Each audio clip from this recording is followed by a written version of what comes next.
Computer fundamental सीखने की इस सीरीज़ में आज हम बात करने वाले हैं विंडोज़ ऑपरेटिंग सिस्टम के बारे में। तो सबसे पहले मैं आपको इस वीडियो का बताता हूँ एजेंडा, देन इसके बाद हम लोग स्टेप बाय स्टेप जो टॉपिक्स हैं उनको कवर करेंगे। तो सबसे पहले हम बात करेंगे इस वीडियो में विंडोज़ ऑपरेटिंग सिस्टम के बारे में कि ये है क्या, इसका इंटरफ़ेस कैसा होता है, जो इंटरफ़ेस है वो कितने एरियाज़ में होता है और उस एरिया में कौन-कौन से ऑप्शन होते हैं। देन इसके बाद आइकॉन्स क्या होते हैं, recycle bin, control panel, file explorer, इसके बारे में बातचीत करेंगे। देन इसके बाद जो विंडोज़ ऑपरेटिंग सिस्टम के साथ में बाय डिफ़ॉल्ट गेम्स आते हैं, आप उसे कैसे ओपन करेंगे। देन इसके बाद फाइल फ़ोल्डर को कैसे क्रिएट करते हैं, कैसे रीनेम करते हैं, कैसे कॉपी करते हैं और डिलीट करते हैं, इसके बारे में हम आपसे चर्चा करेंगे। देन इसके बाद जो बैकग्राउंड की इमेज है उसे आप कैसे चेंज करेंगे, कैसे सेट करेंगे, इसके बारे में आपसे हम चर्चा करेंगे। देन इसके बाद जो प्रोग्राम्स होते हैं उसे आप टास्क बार में कैसे पिन करेंगे एंड इसके बाद डेट और टाइम कैसे चेंज करना है, मैं आप लोगों को स्टेप बाय स्टेप इस वीडियो में बताऊंगा। So let's start.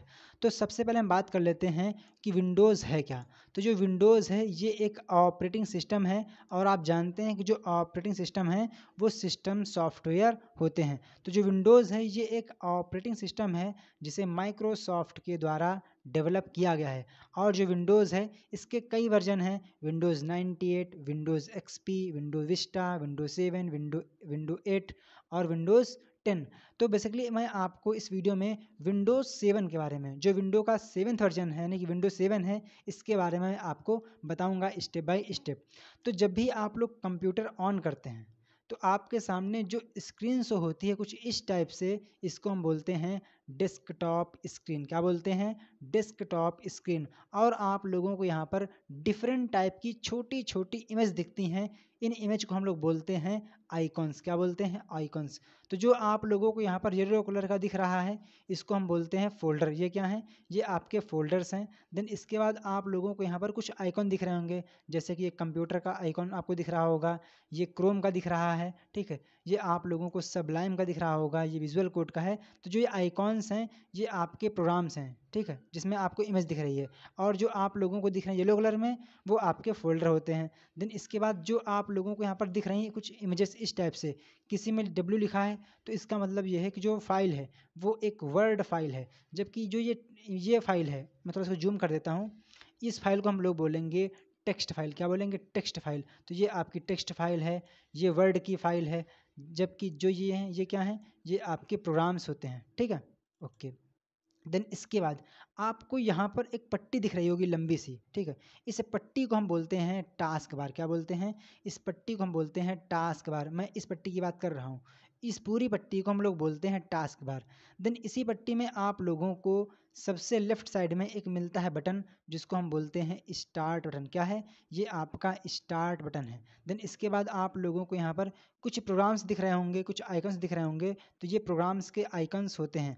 इनमें से आपको ये वाला और ये दोनों आइकन्स दिख रहे होंगे हाईलाइट। तो इसका मतलब ये है कि जो ये प्रोग्राम्स हैं ये रनिंग में हैं, यानी कि इस टाइम पे ये ओपन, आपने इसको ओपन करके रखा हुआ है। तो अगर आपको टास्क बार में जो भी आइकॉन्स हाईलाइट दिखें तो इसका मतलब ये है कि जो प्रोग्राम्स हैं वो ओपन हैं, ठीक है। देन इसके अलावा आपको यहाँ पर एक दिख रहा होगा छोटा सा एरो। इस एरो पर क्लिक करने पर आपके सामने एक छोटा सा दिखाई देता है बॉक्स, इसको हम बोलते हैं सिस्टम ट्रे। क्या बोलते हैं? इसको हम बोलते हैं सिस्टम ट्रे। देन इसके बाद आप लोगों को यहाँ पर कुछ आइकॉन्स दिख रहे होंगे तो इसको हम बोलते हैं नोटिफिकेशन एरिया। क्या बोलते हैं? Notification area. देन इसके बगल में आपको डेट और टाइम दिख रहा होगा, ठीक है। एंड जस्ट इसके बगल में आपको एक छोटी सी बटन दिख रही होगी कुछ इस टाइप से। थोड़ा मैं इसको हाईलाइट कर देता हूँ, ये बटन जो आप ये देख पा रहे हैं, ये वाली बटन, ये बटन, इसको हम बोलते हैं डेस्कटॉप बटन। मतलब इसका क्या है? मतलब इसका यूज़ ये है कि मान लीजिए आप किसी सॉफ्टवेयर, किसी प्रोग्राम को आपने ओपन करके रखा हुआ है। फॉर एग्जांपल ये आपका नोटपैड है, मैं इसको ओपन करके रखा हुआ है। देन अगर मुझे डेस्कटॉप स्क्रीन शो करनी है तो मैं क्या करूँगा? मैं माउस का कर्सर जैसे ही उस बटन के ऊपर लेके जाऊँगा तो जो डेस्कटॉप की स्क्रीन है वो आपके सामने शो हो जाएगी, आप यहाँ पर देख सकते हैं, ठीक है। तो ये होती है आपकी डेस्कटॉप, यानी कि डेस्कटॉप को शो करने के लिए हम लोग इस बटन का यूज़ करते हैं। तो मैंने आप लोगों को आइकन्स के बारे में बता दिया है, डेस्कटॉप स्क्रीन के बारे में बता दिया है। तो बेसिकली जो ये आपका विंडोज़ है, ये एक ऑपरेटिंग सिस्टम है जिसे माइक्रोसॉफ्ट के द्वारा डेवलप किया गया है और ये एक GUI यानी कि ग्राफिकल यूज़र इंटरफेस प्रोवाइड करता है। कहने का मीन्स ये है कि अगर आपको इसमें कोई काम करना है तो उसके लिए आपको यहाँ पर टेक्स्ट में कमांड नहीं देनी है, बल्कि यहाँ पर कुछ ग्राफिक्स हैं जिस पे क्लिक करके आप अपने काम को कर सकते हैं। अब मान लीजिए मुझे, ठीक है, अब मान लीजिए मुझे ओपन करना है रिसाइकल बिन। तो आप यहाँ पर देख पा रहे होंगे, आपको एक छोटी सी बाल्टी दिख रही होगी। थोड़ा मैं इसको जूम कर देता हूँ, इस बाल्टी को, ठीक है। इस बाल्टी को बोलते हैं, इस बकेट को बोलते हैं रिसाइकल बिन। इसका मेनली यूज़ क्या है? यूज़ ये है कि जब भी आप लोग किसी फाइल को डिलीट करते हैं तो उस केस में वो फाइल उस लोकेशन से डिलीट हो जाती है, लेकिन डिलीट होने के बाद वो फाइल या फोल्डर इस रिसाइकल बिन में स्टोर हो जाता है। मैं आपको दिखाता हूँ प्रैक्टिकली ताकि आपको और अच्छे से क्लियर हो। फॉर एग्जांपल मेरे पास ये फाइल है, अगर मुझे इसे डिलीट करना है तो मैं क्या कर सकता हूँ, कीबोर्ड में एक होती है बटन डिलीट, उसको मैं प्रेस करूँगा तो ये पूछेगा कि क्या आप इस फाइल को डिलीट करना चाहते हैं, ठीक है। तो मैंने कहा यस, ठीक है। तो इस केस में जो ये फाइल है ये डिलीट नहीं हुई है, बल्कि ये यहाँ से हट गई है और रिसाइकल बिन में स्टोर हो गई है। आप यहाँ पर देख सकते हैं, ये रही फाइल वो एजेंडा, ठीक है। अब मान लीजिए आपने गलती से उस फाइल को वहाँ से डिलीट कर दिया था, तो इस केस में वो फाइल वहाँ से रिमूव हो जाएगी और यहाँ पर आ जाएगी। अगर आपको वापस से इस फाइल को रिकवर करना है तो इसके लिए आपको इस पर राइट क्लिक करना है। राइट क्लिक करने के बाद मिलेगा ऑप्शन रीस्टोर का। इस पर आप जैसे ही क्लिक करेंगे तो जो फाइल है वो अपनी लोकेशन पर पहुँच जाएगी, वहाँ पर दिखाई देगी। लेकिन ध्यान दीजिएगा, अगर आपने वहाँ से किसी फाइल या किसी फ़ोल्डर को डिलीट किया, वो फाइल या फ़ोल्डर यहाँ पर आएगा और आपने यहाँ से सेलेक्ट करके डिलीट कर दिया है, तो आप उस फाइल को रिकवर नहीं कर सकते हैं। देन तो जो आपने अभी डिलीट बटन से इस फाइल को डिलीट किया था, वो टेम्परेरी डिलीट हुआ था, या हम ये कह सकते हैं कि वो यहाँ से हट गया था और वो रिसाइकल बिन में सेव हो गया था। लेकिन आप चाहते हैं कि जो ये फाइल है ये परमानेंटली हमेशा के लिए डिलीट हो जाए, तो इसके लिए आपको शिफ्ट के साथ में डिलीट बटन प्रेस करना होगा। तो जैसे ही आप लोग कीबोर्ड में शिफ्ट के साथ डिलीट बटन प्रेस करेंगे तो आपके सामने एक छोटा सा डायलॉग बॉक्स दिखाई देगा और ये पूछ रहा है, are you sure you want to permanently delete this file. तो अगर मैं येस कर दूंगा तो ये फाइल है ये हमेशा के लिए डिलीट हो जाएगी और ये फाइल आप लोगों को रिसाइकल बिन में नहीं दिखेगी। तो मुझे आशा है कि आपको रिसाइकल बिन समझ में आ गया होगा। जिस प्रकार से आपके मोबाइल में होता है ट्रैश, उसी प्रकार से कंप्यूटर में होता है रिसाइकल बिन। देन इसके बाद अगला टर्म है कि आप लोगों को अगर किसी फाइल को कॉपी करना है या उसको डिलीट करना है, या आप देखना चाहते हैं कि आपके मोबाइल में कौन कौन सी फाइल हैं, तो उस केस में आप लोग जाते हैं मोबाइल में, एक ऑप्शन होता है and that is file manager. तो जिस प्रकार से आपके मोबाइल में फाइल मैनेजर होता है, उसी प्रकार से विंडोज़ ऑपरेटिंग सिस्टम में विंडोज़ एक्सप्लोरर होता है, जहाँ पे आप जिसको ओपन करके जो भी आपके सिस्टम में फाइल्स हैं वो आप यहाँ पर देख सकते हैं, ठीक है। तो आपको समझ में आ गया होगा। देन अगला टर्म आता है and that is control panel. तो जिस प्रकार से मोबाइल में होता है सेटिंग, उसी प्रकार से कंप्यूटर में जो आपकी सेटिंग्स होती हैं वो कंट्रोल पैनल से कंट्रोल होती हैं। तो इसके लिए आप लोगों को क्या करना है, एक मिलेगा बटन लेफ्ट साइड में बॉटम में स्टार्ट का, तो आपको इस पर क्लिक करना है। इस पर क्लिक करने के बाद आपके सामने एक मेन्यू ओपन होगा, तो इसको हम बोलते हैं स्टार्ट मेन्यू। यानी कि जब भी आप लोग स्टार्ट बटन पर क्लिक करेंगे तो आपके सामने जो मेन्यू ओपन होगा उसको हम बोलते हैं स्टार्ट मेन्यू। देन आपको यहाँ पर राइट साइड में दिखेंगे कई सारे ऑप्शंस, ठीक है, जैसे न्यू आइडियाज़ वाईटी। ये क्या है, तो ये कंप्यूटर का नाम है। Documents, picture, music, games, computer and control panel. तो अगर आप लोगों को कुछ भी सेटिंग करनी है तो आपको इसी ऑप्शन पे क्लिक करना होगा और आपके सामने यहाँ पर ढेरों सारे ऑप्शन दिखाई देंगे। देन अगर आप लोगों को मान लीजिए कोई प्रोग्राम है उसे अनइंस्टॉल करना है, तो सिंपली आप इस पर क्लिक कर दीजिए एंड जिस भी प्रोग्राम को, जिस भी एप्लीकेशन को डिलीट करना है, अनइंस्टॉल करना है, उस पर क्लिक करने के बाद मिलेगा ऑप्शन अनइंस्टॉल का। इस पर क्लिक कर देंगे तो जो जो प्रोग्राम होगा वो अनइंस्टॉल हो जाएगा। तो मैं आपको आने वाले वीडियोस में बताऊंगा कि आपको कैसे किसी भी प्रोग्राम को कंप्यूटर में इंस्टॉल करना है और कैसे अनइंस्टॉल करना है, ठीक है। तो आपको समझ में आ गया होगा कि जैसे आपके मोबाइल में सेटिंग होती है वैसे ही आपको यहाँ पर मिलता है कंट्रोल पैनल। क्या मिलता है, कंट्रोल पैनल। अब मान लीजिए आपको इस कंप्यूटर का जो बैकग्राउंड है उसे चेंज करना है। तो आप कैसे कर सकते हैं? तो सिंपली आपको यहाँ पर क्लिक करना है स्टार्ट बटन पे, मिलेगा ऑप्शन कंट्रोल पैनल का, इस पर क्लिक कर दीजिए एंड आपको यहाँ पर एक दिखाई देगा चेंज डेस्कटॉप बैकग्राउंड, इस पर क्लिक कर दीजिए। अगर आपके सामने ऐसा ऑप्शन नहीं आ रहा है तो आप यहाँ पे क्लिक कर दीजिए और यहाँ से कैटेगरी को सेलेक्ट कर लीजिए, तो आपके सामने इस टाइप से ग्रुप में ऑप्शन दिखाई देंगे। तो सिंपली आपको यहाँ पर चेंज डेस्कटॉप बैकग्राउंड यहाँ पे क्लिक करना होगा और इनमें से आपको जो भी बैकग्राउंड यूज़ करना है आप यूज़ कर सकते हैं। अगर आपको अपनी किसी अन्य इमेज का बैकग्राउंड सेट करना है तो आप यहाँ पर क्लिक करके जिस भी लोकेशन पे आपकी फ़ाइल है, यहाँ उस लोकेशन पर जाकर उस इमेज को सेलेक्ट कर लीजिए, तो आप उस इमेज को भी बैकग्राउंड में यूज़ कर सकते हैं। फॉर एग्ज़ाम्पल मुझे इस इमेज को यूज़ करना है बैकग्राउंड में, तो मैंने इस पर क्लिक कर दिया है एंड मिलेगा ऑप्शन सेव चेंजेस का। तो जैसे मैं सेव चेंजेस करूँगा तो जो डेस्कटॉप का बैकग्राउंड है जो हमने सेलेक्ट किया था वो यहाँ पर अप्लाई हो जाएगा, आप यहाँ पर देख सकते हैं। देन इसके बाद अगर आप लोगों को डेट और टाइम चेंज करना है तो उसके लिए आप यहाँ पर क्लिक करेंगे डेट एंड टाइम, जहाँ पे आपको शो हो रहा है, तो यहाँ पे क्लिक करने के बाद मिलेगा option change date and time setting, इस पर क्लिक कर दीजिए। तो आप यहाँ पर चेंज डेट एंड टाइम फिर से यहाँ पे क्लिक कीजिए और यहाँ से आप जो भी चाहें डेट और टाइम सेट कर सकते हैं। ठीक है, तो मैंने आप लोगों को डेस्कटॉप और जो आपके बैकग्राउंड होता है उसको चेंज कैसे करना है मैंने आपको इसके बारे में बता दिया है। देन बारी आती है कि आपको आपके सिस्टम में कंप्यूटर में गेम्स कैसे ओपन करने हैं, जो कि इसमें मिलते हैं आपको विंडोज़ ऑपरेटिंग सिस्टम की तरफ से।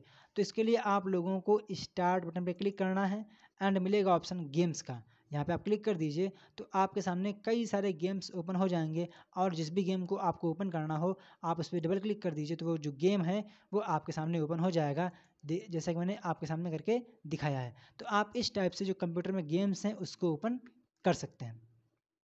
देन अगला टर्म आता है कि जो आपकी फाइल्स हैं, तो मैं इसको कट कर देता हूँ। ठीक है, जो आपके पास फाइल्स हैं या फोल्डर्स हैं उसे आप कैसे क्रिएट करेंगे। ठीक है, तो बिल्कुल सिंपल सा तरीका है, जिस भी लोकेशन पे आपको फाइल या फिर फोल्डर क्रिएट करना है वहाँ पे आप राइट क्लिक कीजिए। फॉर एग्जांपल मुझे डेस्कटॉप पे किसी फाइल को या फोल्डर को क्रिएट करना है तो मैं यहाँ पर क्लिक करूँगा राइट क्लिक करते ही आपके सामने कई सारे ऑप्शन दिखाई देंगे और एक मिलेगा आपको ऑप्शन न्यू का, तो आपको इस पर क्लिक करना है। इस पर क्लिक करने के बाद ये आपसे पूछेगा कि आप क्या नया क्रिएट करना चाहते हैं, कोई फोल्डर, कोई शॉर्टकट, या फिर आप इनमें से जिस भी प्रोग्राम को मतलब जिस भी प्रोग्राम की नई फाइल क्रिएट करना चाहते हैं आप यहाँ से सेलेक्ट कर लीजिए। फॉर एग्जांपल मुझे फ़ोल्डर क्रिएट करना है तो मैं यहाँ पर फ़ोल्डर पे क्लिक करूँगा तो ये आपसे पूछेगा कि भाई साहब आप इस फ़ोल्डर का क्या नाम रखना चाहते हैं। तो मान लीजिए मैंने इसका नाम रख दिया है प्रोग्राम। ठीक, एंड इसके बाद आपको एंटर की हिट कर देनी है। तो आप देखेंगे जो फ़ोल्डर था वो प्रोग्राम के नाम से बन चुका है क्योंकि हमने इसका नाम प्रोग्राम सेट किया था। अब मान लीजिए आपको इसी फ़ोल्डर के अंदर कोई फ़ाइल बनानी है तो आप इस पर डबल क्लिक कीजिए तो जो फ़ोल्डर है वो ओपन हो जाएगा। चूँकि इस फ़ोल्डर में अभी कुछ भी नहीं है तो यहाँ पर लिख क्या रहा है, दिस फ़ोल्डर इज़ एम्प्टी। क्या लिख क्या रहा है, दिस फ़ोल्डर इज़ एम्प्टी। ठीक है, अब मान लीजिए मुझे इसी लोकेशन पर कोई एक बनानी है फ़ाइल, तो मैं क्या करूँगा, राइट क्लिक करूँगा, न्यू पर क्लिक करूँगा एंड मिलेगा ऑप्शन यहाँ पर कि आप किस प्रकार की फ़ाइल क्रिएट करना चाहते हैं। तो मान लीजिए मुझे कोई TXT फाइल क्रिएट करना है तो मैं यहाँ पर टेक्स्ट डॉक्यूमेंट पे क्लिक करूँगा और यहाँ से पूछ रहा है कि आप इस फाइल का क्या नाम रखना चाहते हैं।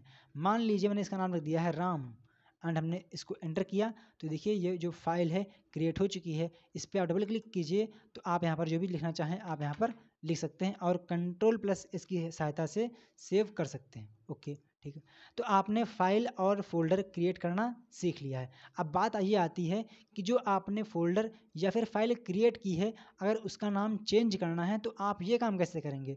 तो सिंपली आपको उसी फोल्डर या उसी प्रोग्राम या उसी फाइल पे क्लिक करना है। क्लिक करने के बाद राइट क्लिक करना है एंड आपके सामने यहाँ पर कई सारे ऑप्शन दिखाई देंगे। तो सिंपली आप लोगों को यहाँ पर रीनेम का ऑप्शन दिखाई देगा तो सिंपली इस पर क्लिक कर दीजिए। तो ये आपसे पूछेगा कि आप इसका नाम क्या रखना चाहते हैं। फॉर एग्जांपल मैंने लिख दिया है सत्यम साहू,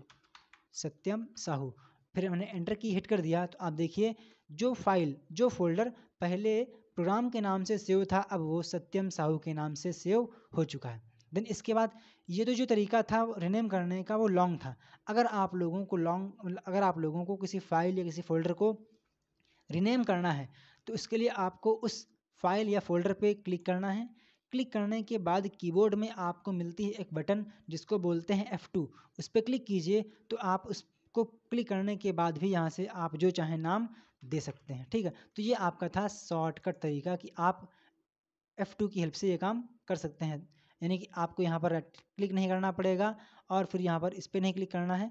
आप डायरेक्ट F2 की प्रेस कर देंगे तो आप उस फाइल या फ़ोल्डर को रीनेम कर सकते हैं। अब बात ये आती है कि मान लीजिए आपको किसी फाइल या किसी फ़ोल्डर को कॉपी करना है, तो कैसे करेंगे? तो सिंपली मान लीजिए मेरे पास ये फ़ोल्डर है, मुझे इसको कॉपी करना है, तो मैं सिंपली Ctrl+C कर लूँगा या फिर मैं इस पे राइट क्लिक करूँगा और मिलेगा ऑप्शन कॉपी का। तो आप इन दोनों तरीके से ही उस कंटेंट को कॉपी कर सकते हैं और जहाँ पर भी पेस्ट करना हो आप वहाँ पर Ctrl+V कर दीजिए। चूँकि हमने यहाँ से इस फ़ोल्डर को कॉपी कर लिया है और मैं क्या करता हूँ, इसको इस फ़ोल्डर के अंदर मुझे पेस्ट करना है, तो मैं क्या करूँगा, इस फ़ोल्डर पे डबल क्लिक करूँगा तो जो फ़ोल्डर है ये ओपन हो जाएगा। अभी इसमें कुछ भी नहीं है और मान लीजिए मुझे उसी फ़ाइल को जो हमने यहाँ से कॉपी किया था या फाइल या फ़ोल्डर को मुझे इसके अंदर पेस्ट करना है, तो मैं सिंपली यहाँ पर इसके अंदर जाऊँगा और मैं यहाँ पर राइट क्लिक करूँगा और मिलेगा ऑप्शन पेस्ट का। तो इस पे क्लिक करेंगे तो जो फाइल है, जो फ़ोल्डर आपने कॉपी किया था वो यहाँ पर आ जाएगा, ठीक है। अगर आप लोग चाहें तो यहाँ पर कंट्रोल के साथ में भी प्रेस करेंगे तो भी जो फाइल है वो यहाँ पर कॉपी हो जाएगी, आप यहाँ पर दे सकते हैं। चूँकि जो फाइल है उसका नाम सेम है तो ये पूछ रहा है कि जो दोनों की फाइलें हैं, जो नाम है उनका सेम है, तो ऐसा आप नहीं कर सकते हैं, आपको उसको रीनेम करना होगा। तो कहने का मतलब ये है कि जो आपने कॉपी किया था उसे या तो आप यहाँ पे राइट क्लिक कीजिए, मिलेगा ऑप्शन पेस्ट का, यहाँ से कर लीजिए, या फिर आप लोग सीधे कंट्रोल के साथ में वी की प्रेस करेंगे तो भी आप उस फाइल को पेस्ट कर सकते हैं। तो मैंने आप लोगों को यहाँ तक की जो टॉपिक्स हैं कवर कर दिए हैं। देन आपका आता है कि जो विंडोज़ है उसमें कौन कौन सी एक्सेसरीज़ हैं, ठीक है। तो इसके लिए क्या करेंगे, हम लोग जाएंगे स्टार्ट बटन पे और मिलेगा ऑप्शन ऑल प्रोग्राम्स का, यहाँ पे क्लिक कीजिए एंड यहाँ पे आप लोगों को कुछ प्रोग्राम्स और कुछ फ़ोल्डर दिखाई देंगे। तो आप लोगों को यहाँ पर टॉप पे एक दिख रहा होगा फ़ोल्डर, थोड़ा मैं इसको जूम कर देता हूँ, जहाँ पे लिखा हुआ है एक्सेसरीज़। क्या लिखा हुआ है? लिखा हुआ है एक्सेसरीज़। तो सिंपली आपको इसी पे क्लिक करना होगा। तो हमने इस पे क्लिक कर दिया है, सॉरी, इस पे हमने क्लिक कर दिया है। तो आप देखिए कि आपके सामने यहाँ पर कई सारी एक्सेसरीज़ दिखाई दे रही होंगी, जैसे कि कैलकुलेटर हो गया, कमांड प्रॉम्प्ट हो गया, ठीक है, मैथ इनपुट पैनल हो गया, नोट पैड हो गया, पेंट हो गया, रन हो गया। तो आप लोगों को यहाँ पर डिफरेंट टाइप की एक्सेसरीज़ देने को मिल जाती हैं। बेसिकली मैं आपको जो इनमें मेन एक्सेसरीज़ हैं उसके बारे में आने वाले वीडियोज़ में बताऊँगा, बट इस वीडियो में हम आपको कैलकुलेटर के बारे में बता देते हैं। तो सिंपली आपको यहाँ पर कैलकुलेटर, इस पे क्लिक करना है। इस पे क्लिक करते ही आपके सामने जो कैलकुलेटर है वो ओपन हो जाएगा। फॉर एग्जांपल मुझे जोड़ना है कि 5 + 2 कितना होता है, तो आपको कीबोर्ड से लिखना है 5 + 2। मैंने एंटर किया तो यहाँ पर लिख के आ चुका है 7। अगर आप लोग चाहें तो आप यहाँ से भी कर सकते हैं। अब मान लीजिए जो कंटेंट यहाँ पर आपको डिस्प्ले हो रहा है, आप इसको डिलीट करना चाहते हैं, तो इसके लिए आपको मिलेगा ऑप्शन सी का। इस पे क्लिक कर देंगे तो जो कंटेंट है वो क्लियर हो जाएगा। अब यहाँ पर देखिए क्लियर हो गया है। मैं आपको एक बार इसी से करके दिखाता हूँ। मान लीजिए मुझे 80 में डिवाइड करना है 5 से, तो 80 डिवाइड बाई 5, फिर मैंने इक्वल पे क्लिक किया तो यहाँ पर लिख के आ चुका है 16। तो आप इस प्रकार से कैलकुलेटर को यूज़ कर सकते हैं। लेकिन जो तरीका है कैलकुलेटर ओपन करने का, तरीका इसके दो हैं। पहला तरीका ये है कि आप यहाँ पे क्लिक कीजिए, ऑल प्रोग्राम्स भी आइए, एक्सेसरीज़, और यहाँ से इस पे क्लिक कर दीजिए। तरीका दूसरा है कि आप लोग सिंपली यहाँ पे क्लिक कीजिए और यहाँ पे सर्च कर लीजिए कैल्क, CALC, एंटर कर दीजिए तो आपके सामने कैलकुलेटर ओपन हो जाएगा। तो मुझे आशा है कि आपको जो ये वीडियो है समझ में आ रहा होगा। तो अगर आप लोगों को ये वीडियो पसंद आया है तो इस वीडियो को लाइक कर दीजिए और चैनल को सब्सक्राइब नहीं किया तो सब्सक्राइब कर लीजिए ताकि आने वाले नए वीडियोस आप मिस ना कर सकें। साथियों, मैं आपको बताना चाहूँगा कि हमने इस कंप्लीट सीरीज़ के लिए बना दी है एक प्लेलिस्ट, जहाँ पे आप लोगों को सारे वीडियोस लाइन बाय लाइन मिल जाएंगे। तो अगर आप लोगों को उस प्लेलिस्ट की नीड है, वो प्लेलिस्ट आपको चाहिए, तो मैंने उस प्लेलिस्ट का लिंक डिस्क्रिप्शन में दे दिया है। देन जो अगला टर्म है and that is how to pin program in taskbar, कि टास्क बार में किसी भी प्रोग्राम को पिन कैसे करते हैं। जैसे कि आप यहाँ पर देख पा रहे होंगे कि टास्क बार में आपको कुछ ऑप्शन दिखाई दे रहे हैं जो कि यहाँ पर पिन है। अगर आप अपनी मर्जी से किसी प्रोग्राम को यहाँ पर पिन करना चाहते हैं, फॉर एग्जांपल मैं चाहता हूँ कि जो यहाँ पर ये माइक्रोसॉफ्ट एक्सेल है, जो ये माइक्रोसॉफ्ट एक्सेल है, इसका जो शॉर्टकट है यहाँ पर मुझे दिखाई दे टास्क बार में। तो इसके लिए आपको उसी प्रोग्राम में राइट क्लिक करना होगा एंड मिलेगा option pin to taskbar. इस पर क्लिक कर दीजिए तो जो आपने जिसको राइट क्लिक किया होगा वो आपको यहाँ पर शो हो जाएगा। देखिए मैंने एक्सेल पे राइट क्लिक करके पिन टू टास्क बार किया था, तो ये आप लोगों को यहाँ पर टास्क बार में शो हो रहा है। अगर आपको इस टास्क बार से किसी प्रोग्राम को रिमूव करना है तो उसके लिए आपको सिंपली उस पर राइट क्लिक करना है एंड मिलेगा option unpin this program from taskbar. इस पर क्लिक कर दीजिए तो वो प्रोग्राम वहाँ से हट जाएगा। तो मुझे आशा है कि आपको ये वीडियो पसंद आया होगा। अगर आप लोगों को ये वीडियो पसंद आया है तो वीडियो को लाइक कर दीजिए और चैनल को सब्सक्राइब नहीं किया तो सब्सक्राइब कर लीजिए, क्योंकि यहाँ पर आपको अच्छी अच्छी जानकारी मिलती रहती हैं free of cost. So guys, जय हिंद, जय भारत, वंदे मातरम। Thank you friends.